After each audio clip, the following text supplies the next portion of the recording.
Hello, and welcome back to another indie comic review. Today we are taking a look at indie comic Hero Adjacent, which is now currently funding on Kickstarter. So if anything in this review sounds interesting to you, go check it out. But let's actually get started on breaking down what you can expect from Hero Adjacent. So this story features a somewhat familiar kind of plot. It features our main character who by happenstance falls in love with this girl. They're in a relationship for a while, they're happy. Except things are a little bit strange with her. Every now and then she'll just disappear, she comes back and she has bruises all over herself. You know, she's a little bit sus, and one day she disappears again. And this is when he finds out on the television that she is actually a supervillain's daughter, which is the main hook of this plot. Being that she's like the supervillain's minion, it kind of reminded me of Love After World Domination, which, you know, I've already read all of that. I loved that. I reviewed it here on the channel, but it is vaguely similar to this. The main difference is it's not a hero and a villain. He's just some guy, some average Joe, and they're not trying to necessarily keep their relationship secret. Rather, instead, it's about her trying to escape this villain organization, escape from her father, and restart her life. And this average Joe, this new boyfriend, is gonna help her do that. Now, the first thing that I absolutely have to talk about when it comes to my experience reading this comic is just how narration heavy it was. I have read quite a few comics, especially on this channel, that go really heavy in with the narration. Usually when writers are converting to writing comics, they don't really understand that less narration is usually better, because you're supposed to use the visuals to tell a lot of the story.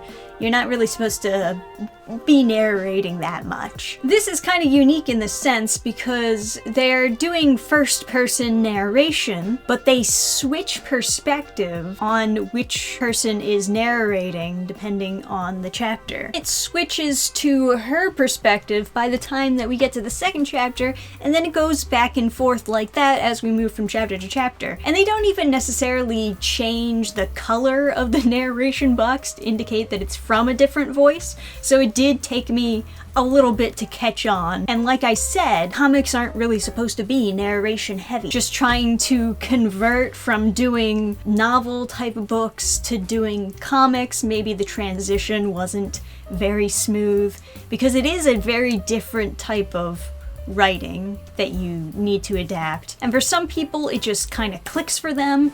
For some people, they need a lot more feedback. And the issue with this comic being so narration heavy is that it kind of takes you out of the story. Kind of makes it difficult for you to like really feel like the story has started exactly, because you're busy reading all these narration boxes and not so much dialogue balloons. And another thing that I can't really tiptoe around, I have to mention this also right away. The art. Yeah, we gotta talk about the art. This art is downright terrifying. It frightens me, very much so. Great for horror comics, honestly. The limbs very often don't really look like they're moving naturally, you know? And it seems like the artist in this case suffers from not knowing when to omit details. This is especially true when you take a look at the faces. Like, as you can see in her face over here, there's way too much unnecessary detail. The cheekbones don't need to be that pronounced, not unless she's supposed to look like a ghoul, you know? And then these lip lines down here, I don't even know why they're there. And then the detail on her lips itself, because it's so overly detailed, it looks like her lips are super chapped and she looks very sickly in this panel. There can be details omitted to make her look more attractive, but it just kind of seems like the artist wants to draw kind of everything, and that's a habit you really gotta break out of. So as much as you might think that adding more lines will make something more realistic, that's not really the case. It's more about understanding where the that the light and shadow are, and you can kind of just imply the detail there. Now, a lot of this comic mainly focuses on them running away from the villain organization who is after her. They're able to track where she is because of a tracker that was in her body. She's able to get it removed thanks to like this underground doctor. Boyfriend guy helps throw the tracker somewhere else. Eventually they get captured anyway. It's a little bit goofy, but rather than like a more fantastical villain lair, they held them captive in just like an office space. The main character arc from this comic has to do much more with the female character rather than the male character. It's more so about her like trying to break free from her father, trying to be more independent, making her own decisions, and you know, right now she is deciding to be with this guy that she met. She's deciding to not do villainous things anymore, which is an admirable character arc to have. She does have super strength to a smaller degree. She's like stronger than the average man, but it's not nearly as strong as the strongest man. So if you had a guy who actually did work out a ton, he would be able to beat her. But she's just kind of generally just a little bit stronger than the average guy, so she does most of the fighting in this comic. Now the male main character, his character arc is that he wants pussy. I guess. He's a little bit of a simp. Not gonna lie, he is. He's a little bit of a simp. Simp! Simp! Simp!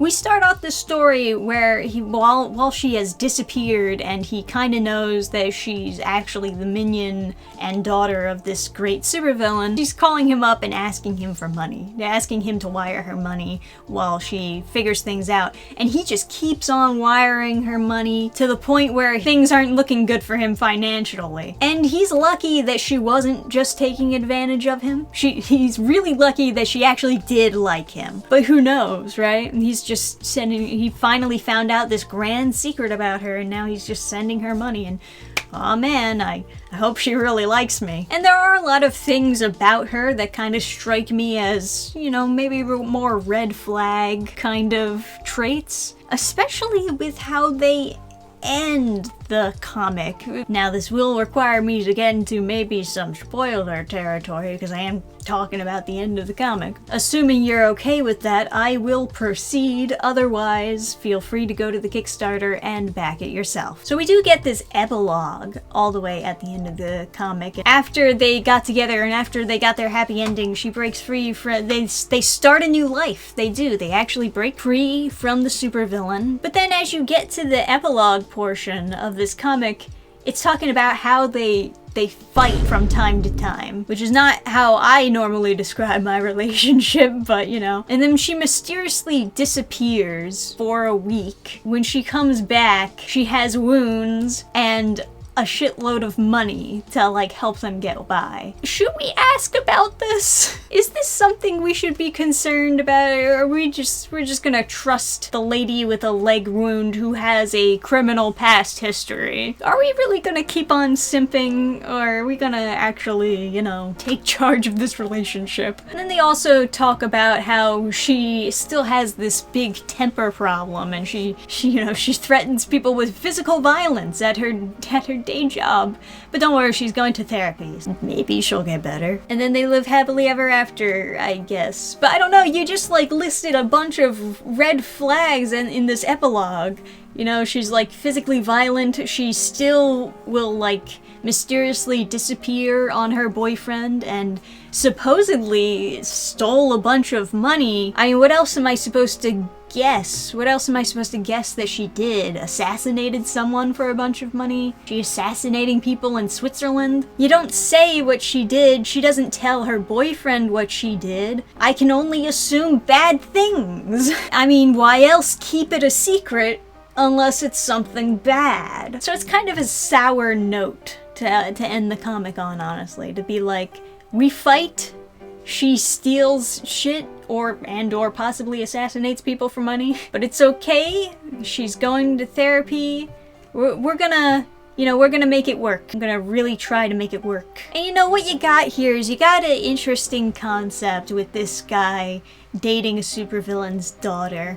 I feel like you could have leaned into it a little bit more. I feel like you could have made this comic much more zany than what it actually was. And I feel like you could have really edited out a lot of narration, replaced it with word bubbles that could have characterized these people much more, much better. You could have made me like really care about her by like actually showing who she is as a person rather than just having his narration explaining who she is as a person. If I cared more about her when I had started this comic, maybe I would have cared about her character arc more, but I feel like there's some missing elements here that could have really made this comic shine. I also do have to wonder, why call it hero adjacent? Shouldn't it be like villain adjacent? Yeah, she's kind of more like an anti-villain, I guess, but I mean, they're not really doing anything heroic or anything that I would even classify as being adjacent to heroic. It's more so like, you know, working for your own self-interest. And that's fine, you can have a self-interested character. She wants to be with this guy that she likes, so that's why she's doing what she's doing, and not so much because she wants to be your hero, but because she wants a new life. That is self-interest, that has nothing to do with anyone else. However, people will take the term hero to mean very much something else. If you're calling someone a hero, you're implying that they're doing selfless things, like they're doing things to help specifically other people, and maybe even self-sacrificing in certain regards. That's not really what this comic is, and that's not really adjacent to what this comic is. She's looking pretty sus with that Swiss bank account, is what I'm saying. But anyway, that is my overall review of reading Hero Adjacent.